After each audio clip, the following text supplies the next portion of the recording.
Oke, udah siap semuanya?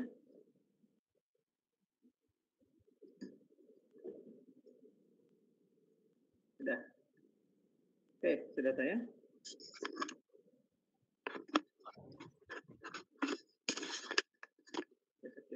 Sudah, Pak.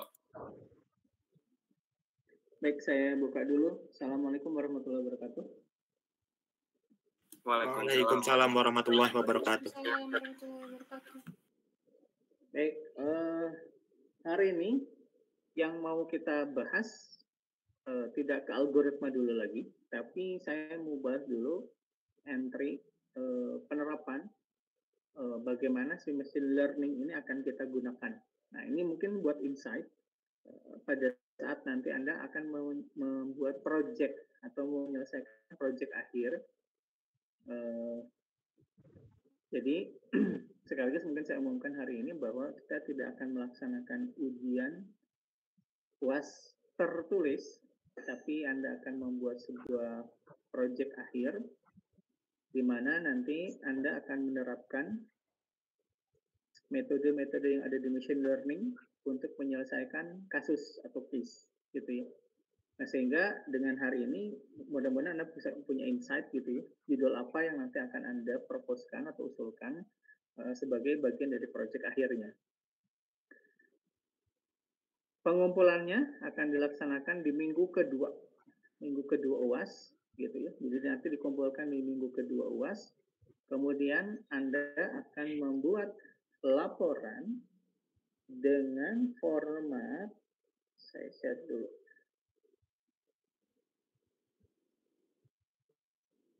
F2 dan UF8 ya.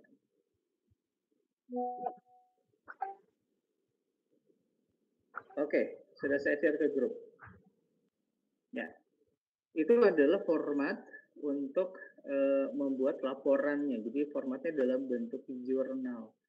Ya, sengaja saya berikan dalam format jurnal supaya nanti mungkin Anda akan terbiasa dengan format jurnal yang ada di IF. Karena nanti di akhir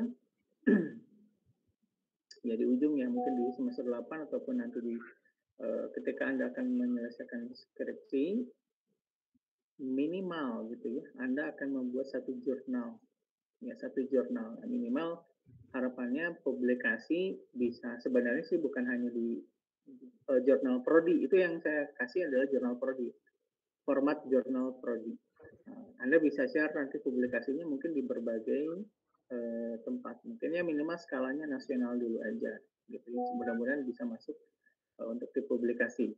Nah, siapa tahu nanti mungkin bisa disinta gitu ya, bisa sinta 1, 2, 3, 4, 5, 6 kalau nggak salah, ada 6 level. Target-targetnya ya mungkin ya kalau bisa kalau maksimum ya 1 gitu ya, di sinta 1, tapi dengan bahaya. Atau sinta 3 lah, atau 3 atau 4 gitu ya, minimal target yang bisa bisa Anda capai. Minimal 1 aja selama perkuliahan bisa mempublish satu riset atau penelitian gitu ya, yang nanti bisa terpublikasi. Nah, formatnya itu yang di-sharing sudah dilihat belum? Boleh dicek dulu aja. Di sini nanti nggak ngerti, sok dicek dulu ya. Formatnya seperti apa? Kalau ada yang nggak ngerti sih boleh tanya ya. Karena di situ sebenarnya formatnya sudah ada penjelasan gitu ya, mulai dari judul, abstrak, terus kemudian ada introduction atau pendahuluan, kemudian ada metodologi, kemudian ada analisis, hasil, dan juga kesimpulan. Dan di bagian paling akhir nanti ada pustaka atau referensi yang digunakan oleh Anda sekalian. Nah, pengerjaannya ini dilaksanakan secara tim. Jadi nanti Anda harus membentuk tim. Timnya boleh yang kemarin saja, yang sudah dibuat yang kemarin, tugas yang kemarin. Karena siapa tahu nanti ada updating gitu ya. Nah, bagi yang melakukan update, nanti tolong dikasih tahu, dikabari gitu ya. Dan nanti mungkin bisa jadi minggu ini lah ya. Anda silakan menuliskan judul project yang nanti akan diusulkan atau ditawarkan dalam atau sebagai project akhirnya. Jadi nanti di list di di grup gitu ya. Dan tidak boleh ada yang sama proyeknya supaya nanti kelihatan tuh kalau Anda sudah daftarin itu berarti proyeknya kelihatan. Ya kalau ada yang sama berarti harus diganti salah satu. Tinggal disepakati saja siapa yang mau diganti. Masalah metode, nah metode ini mungkin nanti bisa dikembangkan. Kita kan sudah banyak yang mengenai supervised learning atau nanti mau klasifikasi, mau nanti mungkin ke arah regresi, atau nanti Anda pakai yang clustering. Gitu. Nah, metodenya silahkan dicari dan sesuaikan dengan kebutuhan. Nah, tentu ada analisanya, ada analisisnya bagaimana si metode itu digunakan. Dan nanti di analisis biasanya kita akan membuat satu flow, bagaimana si sistem itu nanti bekerja, gitu ya. Oke, kira-kira sampai di sini dulu. Ada pertanyaan nggak?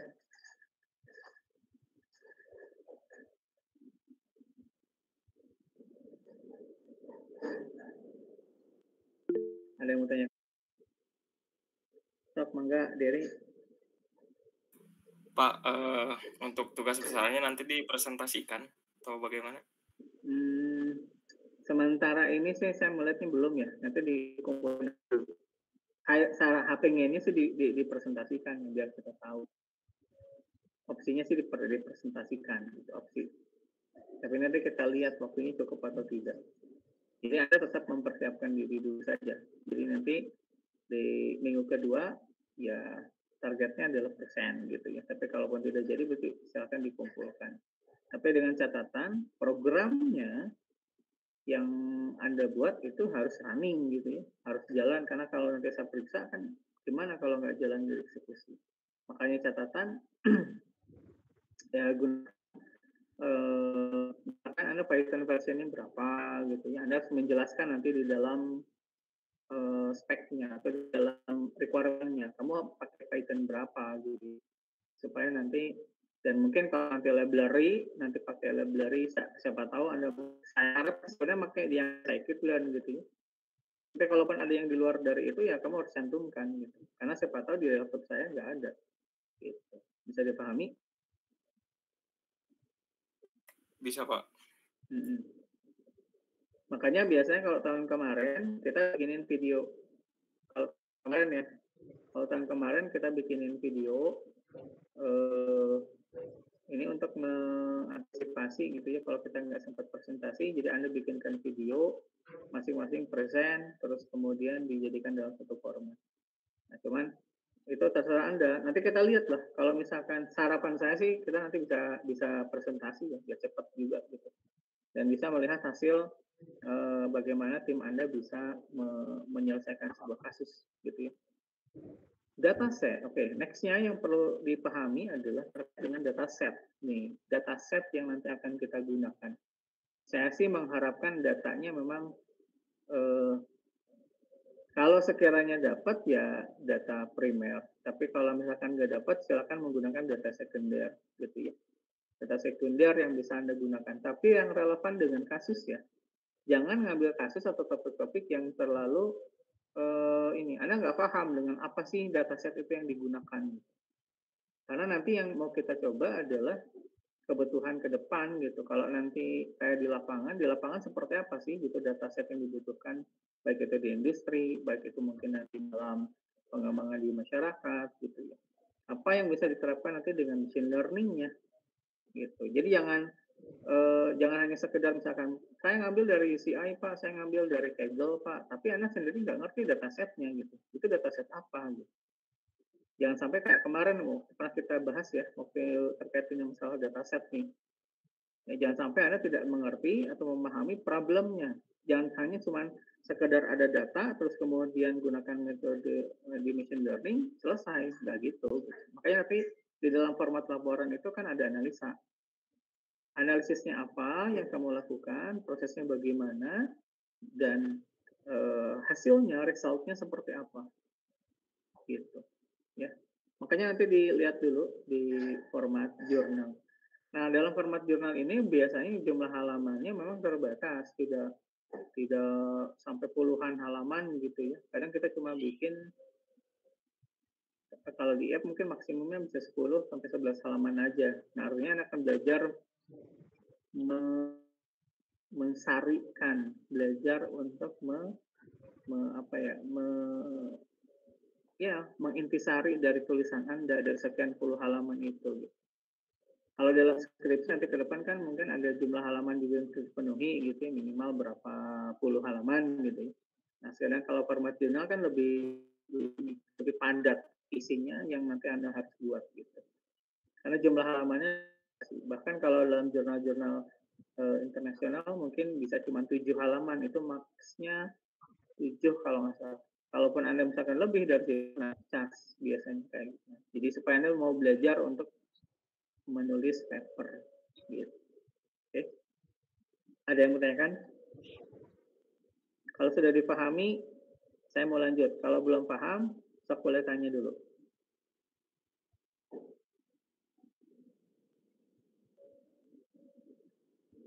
Sudah bisa dipahami tugasnya? Bisa, Pak.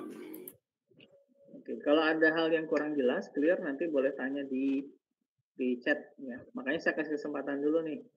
Udah cukup jelas atau belum apa yang harus dikerjakan oleh Anda sekalian. Kalau sudah, kita hari ini akan bahas satu topik terkait dengan pemanfaatan si machine learning, di mana data yang nanti akan kita gunakan, nah ini jenisnya adalah teks. Maka ada yang suka mengatakan ini adalah text mining, gitu ya. Nanti kebutuhannya adalah misalkan kita gunakan nanti untuk pemrosesan teks itu misalkan dari dalam analisa di sosial media misalkan kayak gitu. Ataupun nanti kita akan menggunakannya untuk sumber data yang akan digunakan diambil dari website misalkan. Sumber yang akan digunakan diambil dari komentar-komentar misalkan seperti itu. Atau berdasarkan dari dokumen. Ya, atau diambil dari novel gitu. Nanti kita lihat di dalamnya. Nah, jadi jenis data yang nanti akan kita gunakan ini saya akan kasih untuk yang unstructured data. Gitu ya. Kalau kemarin kita bahasnya mungkin yang terstruktur atau structured data. Structured data yang paling ini adalah Anda ambil misalkan dari database nanti ya. Database yang sudah disediakan gitu ya. Nah, kalau yang sekarang mau saya bahas adalah terkait dengan unstructured data, data yang sifatnya tidak terstruktur. Nah, karena tidak terstruktur ini, kita memerlukan processing atau pemrosesan terlebih dahulu. Ya, tidak bisa langsung langsung pakai machine learning gitu, nggak bisa. Ya, kayak tadi misalkan Anda ambil data dari website gitu, Anda ambil dari dari sosial media gitu. Nanti kita lihat contoh di belakang contoh di akhir gitu ya, contoh pemrogramannya seperti apa. Yang kita ambil sumber datanya misalkan dari website atau sumber datanya mungkin nanti crawl dari sosial media gitu ya, misalkan dari X gitu atau dari Twitter. Nah, ini yang nanti akan kita lakukan tahapan processingnya itu apa saja. Nah, ini mungkin basicnya dulu ya. Basic yang nanti silakan nanti dikembangkan, dikombinasikan, dianalisis, terus kemudian mungkin nanti disesuaikan dengan dataset yang dimiliki oleh Anda sekalian. Gitu ya. Jadi sumber datanya Anda mau ambil dari mana itu harus clear, harus jelas.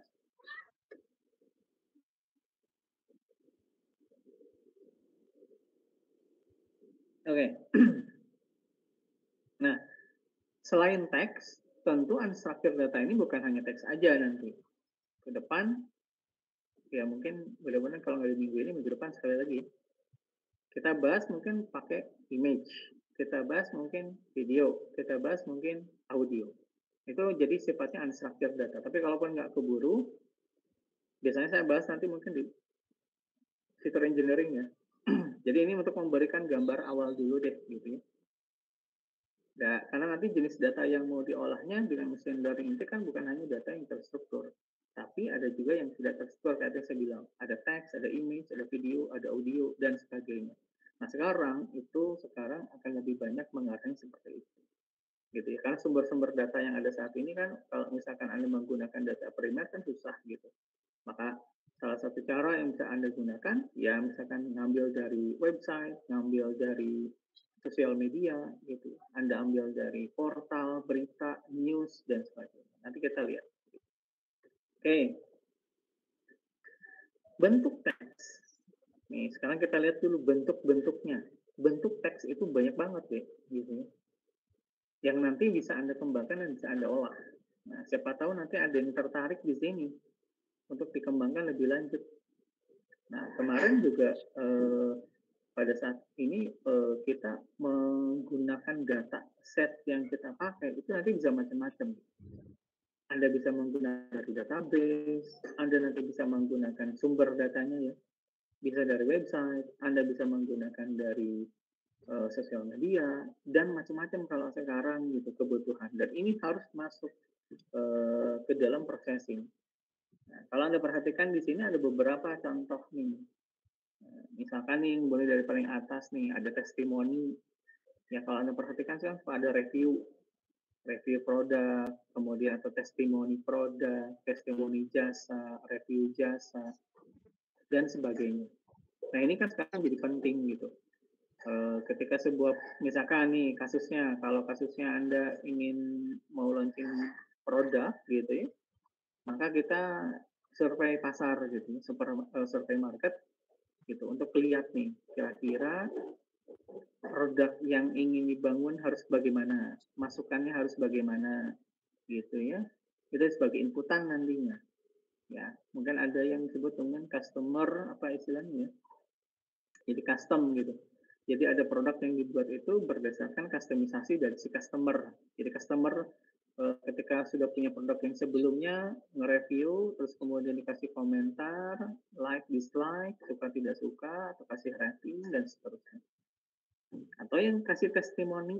Ya, kalau testimoni berarti kan dia sudah menggunakan produk, terus kemudian direview produknya.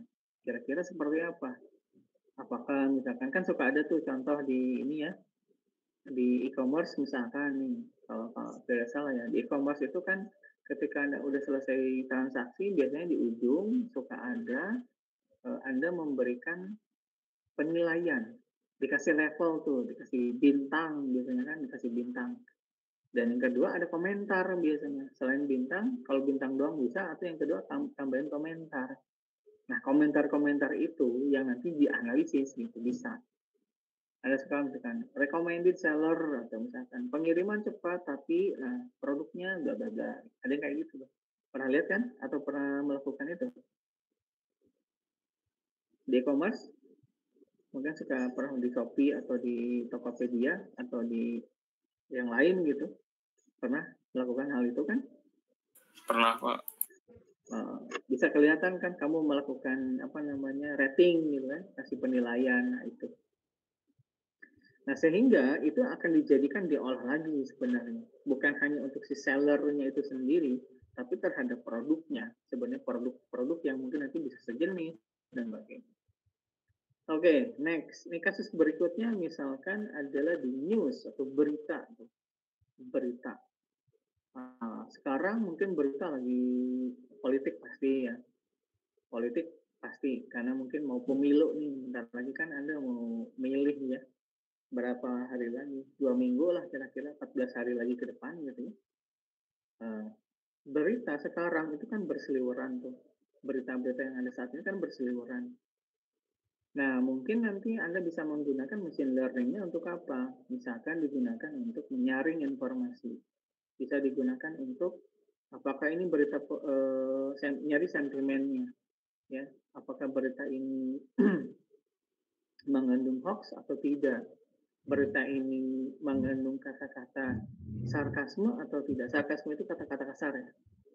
Nah, itu bisa dilakukan dengan news itu. Apakah ini tuh hoax atau bukan. Karena sekarang kan berita itu banyak banget. Ada yang mungkin bisa lagi menyesatkan gitu ya. Hoax itu tadi.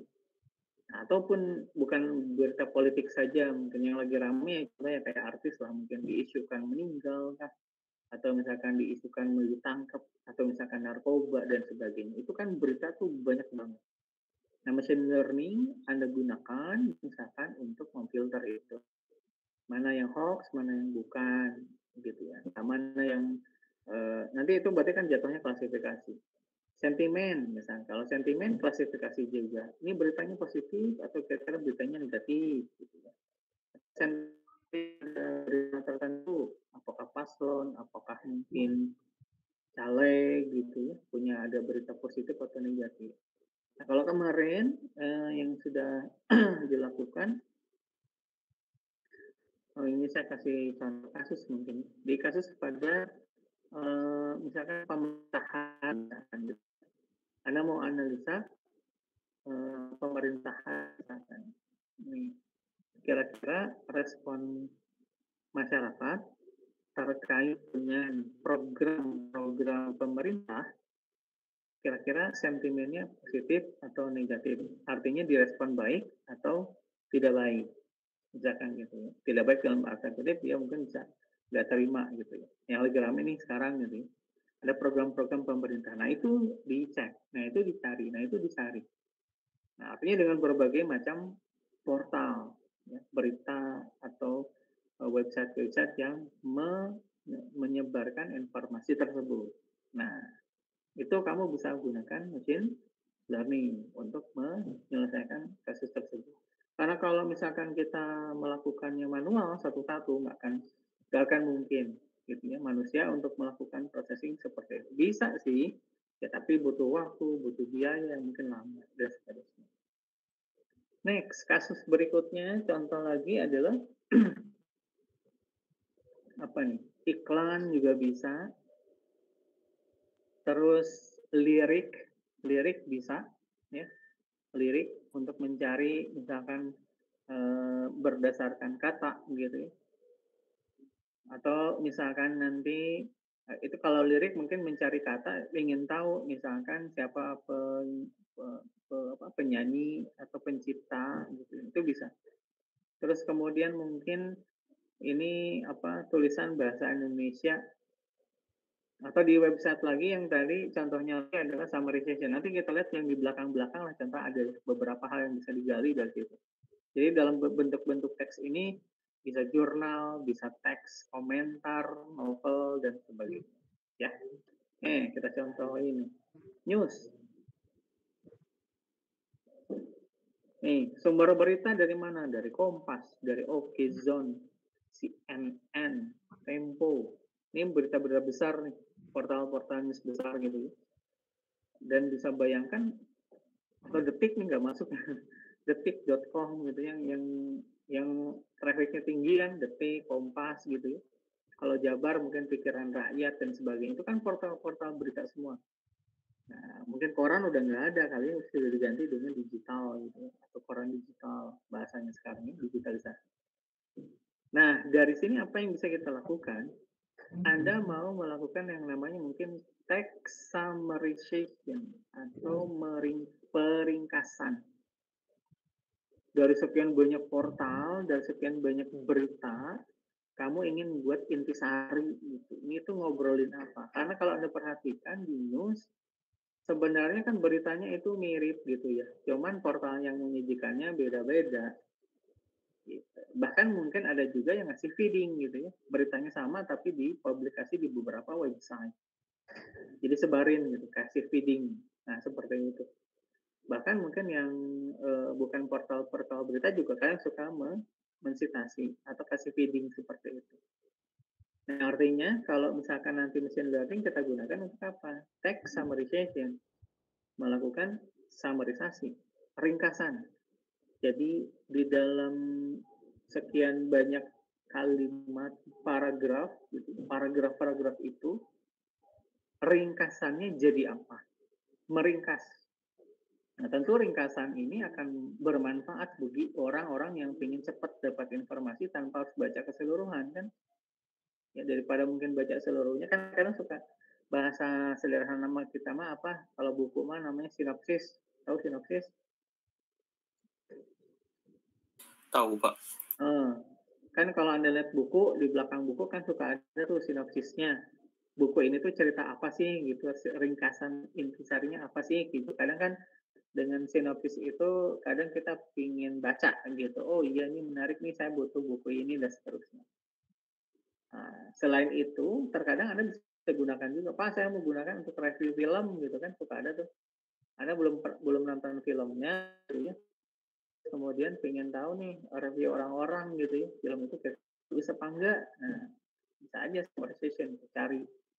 Ada orang yang mungkin bikin ringkasan. Kan suka ada tuh yang suka bikin ringkasan. Kalau yang saya tahu misalkan di Detik gitu ya, di Chandra Aditya gitu yang review film atau yang perempuan gitu siapa. Itu kan mereka membuat sebuah ulasan.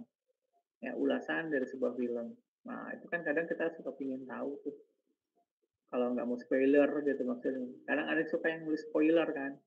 Film ini ceritanya ini, film ini ceritanya ini diterangin gitu. Nah, itu mah kan spoiler. Nah, tapi ini mah enggak. Membuat summarization-nya. Nah, dia tidak menceritakan secara apa namanya, jadi ngasih tahu film itu apa, tapi membuat sebuah perspektif gitu, seperti itu. Nah, summarization itu melakukan hal itu. Jadi dia bisa mensummarisasi, meringkas dari informasi-informasi yang banyak ini, dari sekian banyak paragraf gitu. Yang kalau Anda baca, aduh saya butuhnya paling dikit gitu. Nah, itu summarization cocok gitu. Untuk kebutuhan yang mungkin Anda yang pengen cepat, Anda yang mungkin butuh summary isinya apa aja apa sih, nah seperti itu. Yang kedua adalah typo checking gitu. Karena siapa tahu ada yang juga suka typo. Ya, typo checking untuk mengecek misalkan kesalahan-kesalahan penulisan. Nah, itu kalau misalkan dibikin otomatis kan akan dia lebih mempercepat gitu. Ya, ya kayak di Google Doc gitu, atau misalkan di Microsoft Word juga suka ada kan typo checking kayak gitu. Kemudian ada question generation. Ya, bagaimana kita mengenerasi dari misalkan bentuk-bentuk pertanyaan-pertanyaan apa yang penting dari sana. Jadi ini sifatnya adalah nanti kebutuhan untuk diskusi ya. Jadi kalau kamu tanya, dia jawab dan sebagainya. Nanti ke depan mungkin jadi chatbot. Ke depan mungkin bisa jadi customer service assistant.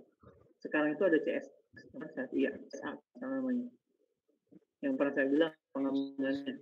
Jadi kayak orang nanya itu nggak lagi melalui secara langsung kontak gitu, tapi bisa ada asisten, personal assistant yang namanya personal assistant. Dia kita tanya, dia jawab, kita tanya jawab. Yang jatuhnya mirip kayak aplikasi chatbot gitu. Bot sudah pakai AI yang lebih advance gitu ya, bukan cuma hanya ya atau tidak, nggak gitu. Tapi dia bisa menjawab sesuai dengan inputan kita seperti apa. Seperti manusia gitu ya. Kalau misalkan kita ngobrol sama CS lah gitu ya, atau customer service, nah ini cuman CS-nya adalah digital atau personal assistant itu seperti itu. Oke, bisa dipahami sampai sini dari yang news ini? Pengembangannya ya. Jadi berarti dataset yang digunakan oleh Anda adalah portal, website, portal-portal berita atau website berita. Nah, kalau kamu lakukan dengan teknik manual, habis waktu kamu gitu, harus misalkan diketik gitu, di copy paste, itu habis waktu. Makanya nanti kan harus ada teknik atau cara yang bisa kamu lakukan untuk crawling datanya. Itu disebut dengan crawling data. Nah, crawling datanya gimana? Nah, itu kan berarti harus ada cara yang mudah untuk bisa dilakukan. Ini contohnya dari website nanti. Kalau Anda diketik lagi, kemudian di copy paste juga butuh waktu dan effort. Gitu. Seperti itu. Okay. Next. Berikutnya ini contoh dari sosmed. Nah, ini contohnya adalah dari Instagram. Ini Unicom misalkan. Atau website kamu sendirilah, terserah ya. Atau di sosial media yang kita punya topik tertentu. Nih, sebagai kasus kemarin, misalkan kita mau analisa mengenai istilahnya mereview dari sebuah kampus gitu ya, berdasarkan aspek-aspek tertentu. Aspeknya adalah kemarin misalkan pelayanan, service. Kemudian yang kedua misalkan terkait dengan infrastrukturnya gitu ya, atau ketersediaan sarana dan prasarana, gitu ya, sarana dan prasarana misalkan. Yang ketiga, misalkan berdasarkan kualitas SDM-nya, misalnya seperti itu. Nah, jadi itu yang kita cek berdasarkan omongan-omongan dari netizen. Kalau yang kayak ini dari netizen. Nah, ini bisa jatuhnya nanti ke sentimen, analisis, bisa.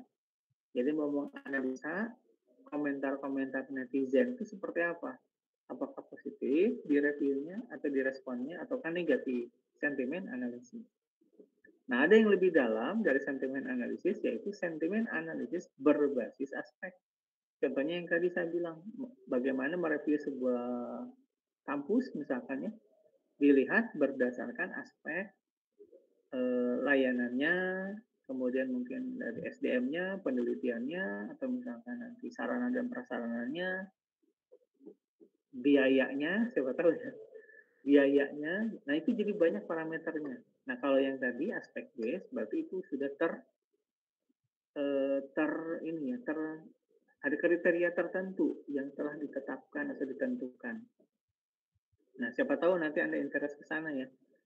Kalaupun di produk bisa nggak Pak gitu. Pak, saya mau nge-review sebuah produk, nah, tapi aspeknya nanti mau dilihat berdasarkan harga Pak. Boleh, bisa. Misalkan apa, produk yang mau launching sekarang, handphone misalkannya handphone nih. Nah, Anda mau nge-review misalkan iPhone, contohnya, contoh. Kamu mau nge-review si iPhone 15 misalkan. Nah, kira-kira respon netizen seperti apa? Nah, itu dilihat aspeknya apa? Misalkan dia harganya, boleh. Atau misalkan yang kedua, kualitasnya, misalkan. Atau yang ketiga, misalkan after sales-nya, ya, maintenance ataupun service-nya, boleh. Itu lebih spesifik lagi. Jadi nanti kesimpulannya adalah misalkan pada saat nanti, oh ternyata kalau iPhone itu kalau berdasarkan responnya adalah misalkan biayanya mahal, misalkan meskipun iya gitu. Tapi kan untuk segmented tuh, mahal itu kata siapa gitu. Saya nggak punya. Kalau yang punya mah ya biasa aja gitu. Jadi tergantung responden gitu. Nah, itu kan jadi yang dicari kayak gimana, Pak? Nah, nanti omongan-omongan netizen yang memiliki kata ataupun yang mengandung kata-kata itu tadi. Nanti mungkin beberapa nanti saya sampling contohnya. Contoh terapannya di program gitu. Nah, jadi seperti itu dalam sosial media, Anda bisa mereview produk, kamu bisa mereview menganalisa dari apa namanya? Melihat analisis sentimen gitu ya, yang lagi mau sekarang dilakukan. Nah, kalau nggak kemarin nih cawapres gitu, cawapres kemarin saya udah ngomong tuh, mau dianalisa sentimennya seperti apa, responnya misalnya, atau isu apa yang sekarang lagi rame. Contohnya yang lagi rame sekarang isunya adalah salam 4 jari. Pernah dengar deh? Pernah dengar? Ngikutin nggak? Kurang tahu, Pak. Yang lagi rame sekarang di netizen itu salam 4 jari. Tuh kan, karena nggak pada ngikutin ya. Netizen atau bukan ya? Yang lagi heboh sekarang di politik adalah salam 4 jari. Bukan lagi salam 1, 2, 3, tapi 4 jari. Apa? Oh, kenapa yang 4 jari? Nah, itu. Coba dicek nih, sentimen salam 4 jari itu apa, siapa? Atau apa, kenapa, why, dan sebagainya. Nah, itu dicek tuh. Data yang lagi ramai itu di Twitter. Ya, di X ataupun di Twitter. Nah, cari aja nanti salam 4 jari. Yang itu yang isu-isu yang lagi menarik adalah itu. Atau Anda mau menganalisa berdasarkan trending. Nah, coba aja cek di Twitter ya. Yang lagi trending hari ini apa? Yang lagi trending nasional apa? Yang lagi trendingnya apa? Nah, itu berarti berdasarkan trending gitu seperti itu. Ya, nah itu nanti bisa dilakukan banyak hal seperti itu. Oke, sampai sini dulu bisa dipahami. Ada yang mau tanya atau ada yang mau diskusikan? Boleh. Ada yang mau tanya mungkin Pak ini jadwal ini boleh ya? Boleh. Sok silakan. Ada yang mau tanya nggak?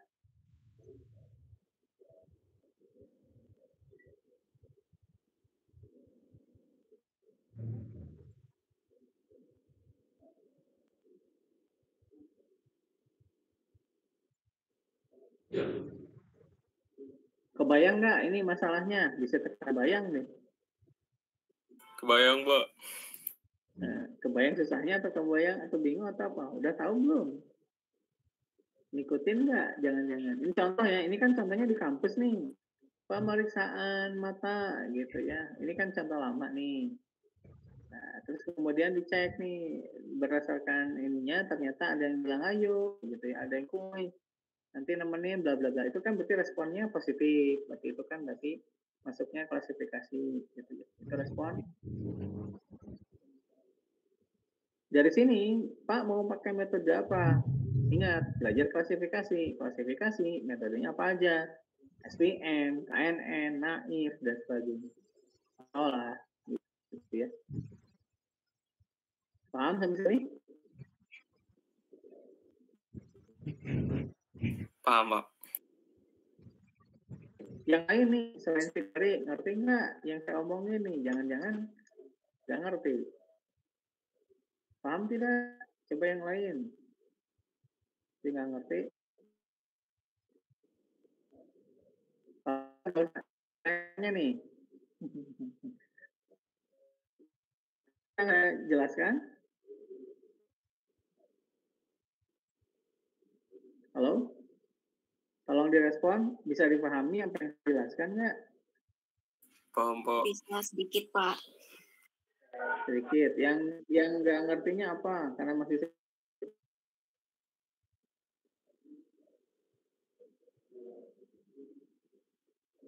ada ide mau bikin ini nggak? Maksud saya tuh pengen nge-trigger ke arah yang lebih jauh gitu.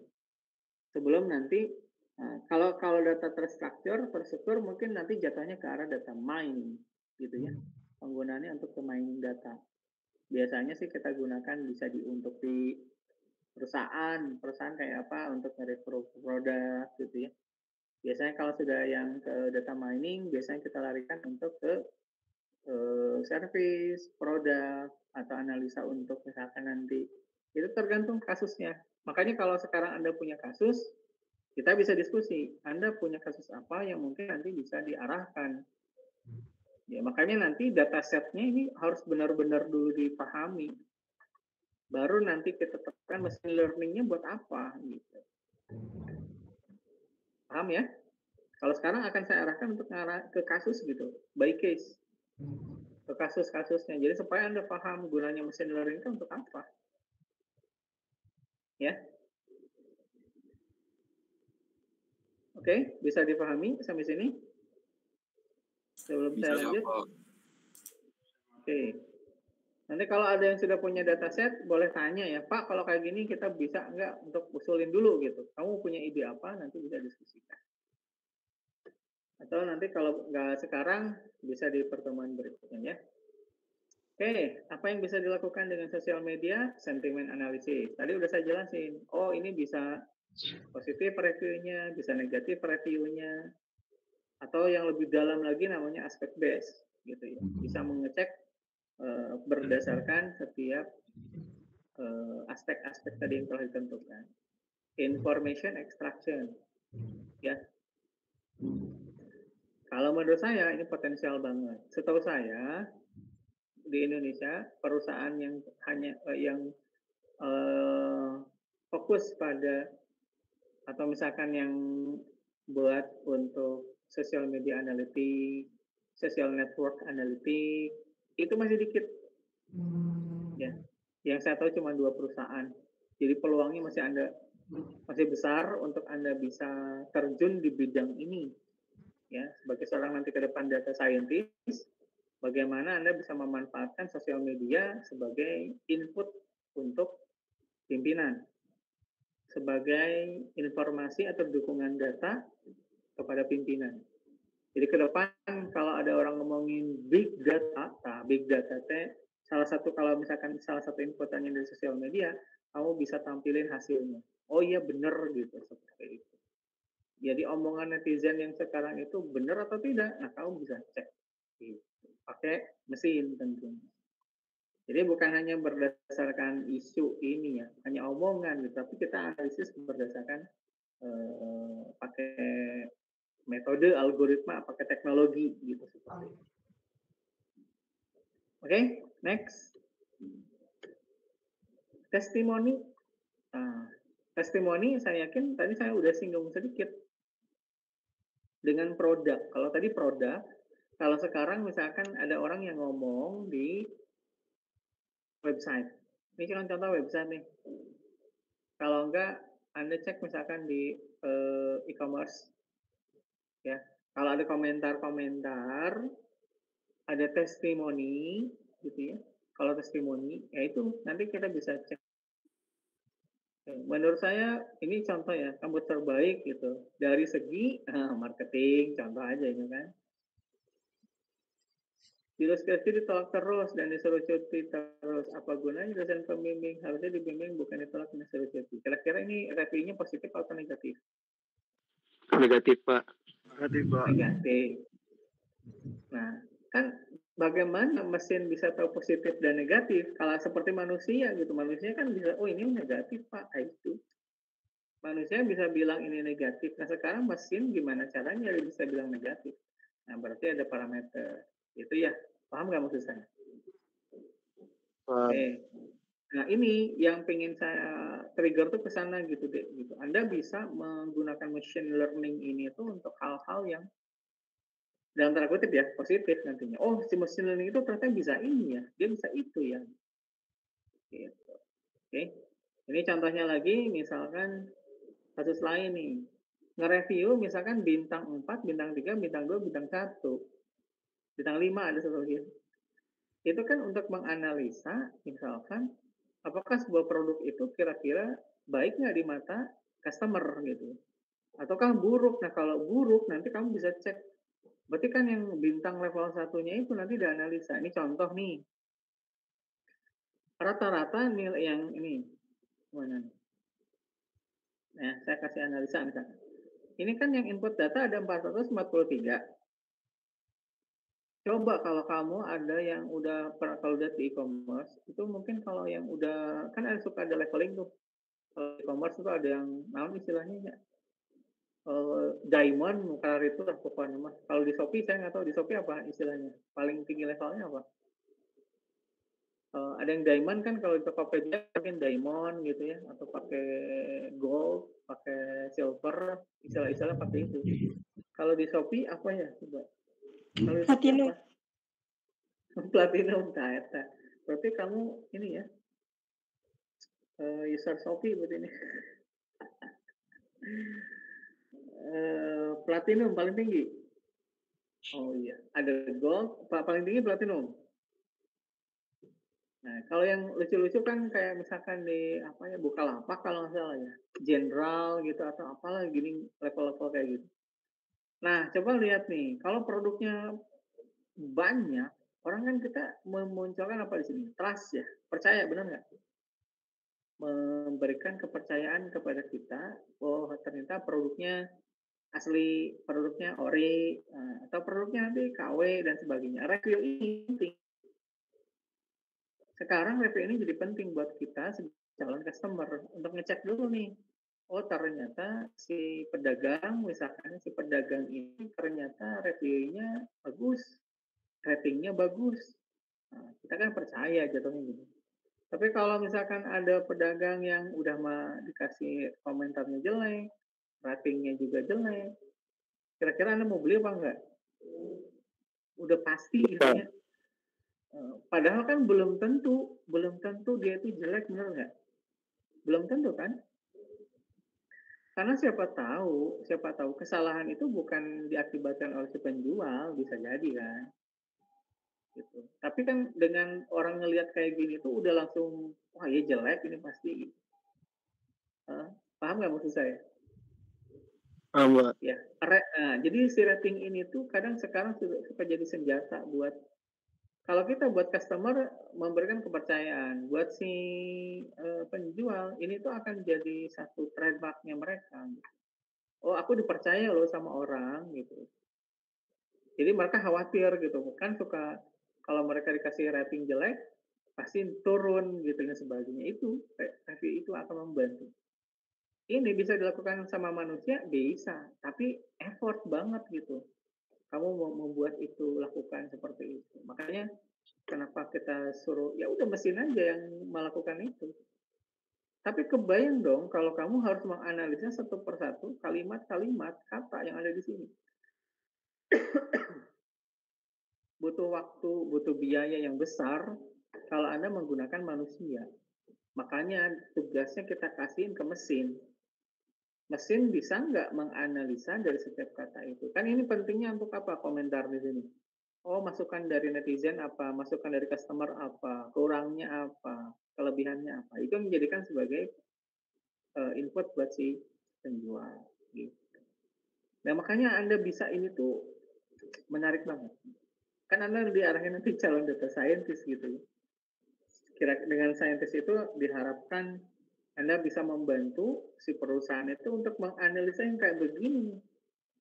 Ya, selain dari yang udah ada sistem yang terstruktur ya, yang tidak terstrukturnya, mereka juga ingin tahu gitu, apa sih respon dari customer-customernya, positif apa, negatif, masukannya apa.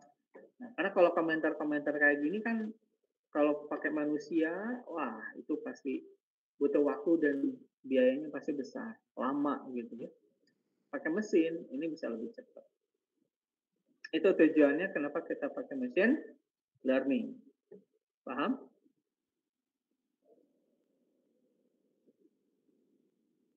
Paham, Pak.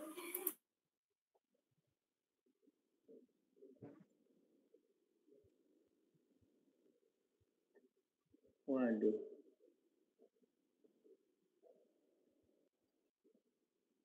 Ini kayaknya bisa berhenti mendadak ini. Nanti saya konfirmasi dulu ya.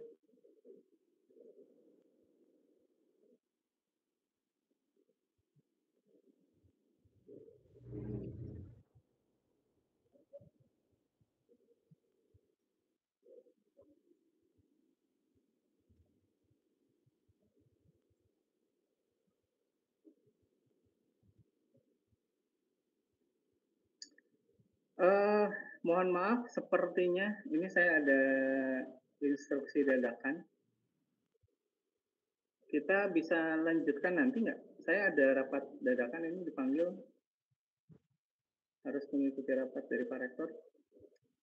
Maaf Pak, kira-kira jam berapa ya Pak?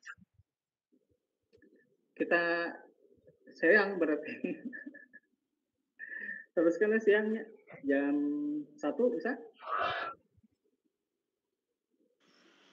Kalau saya bisa Pak. Bisa Pak. Ya, kalau anak IF2 mah mungkin harusnya bisa ya, karena harusnya jamnya mereka gitu. Anak IF8 bisa nggak? Nanti kita inikan lagi ya, teruskan. Ini baru introduction aja nih. Mohon maaf karena ini ada instruksi dadakan, jadi saya nggak bisa cancel. Ya, Pak. Paling itu dulu. Pak. Ya. Kalau saya ada kuliah sampai dari jam 11.10 sampai jam 1:30 Pak. Nanti gabung aja setelah itu ya. Ya baik Pak. Oke, saya mohon maaf mungkin karena ini baru masuk dari ke atas. Kita lanjutkan nanti ya. Ini kan baru sejam. Saya mohon maaf intinya gitu aja. Soalnya udah ditunggu sama itu. Demikian diskusi kita hari ini. Mohon maaf sebelumnya. Saya tutup dulu. Assalamualaikum warahmatullahi wabarakatuh. Waalaikumsalam warahmatullahi wabarakatuh.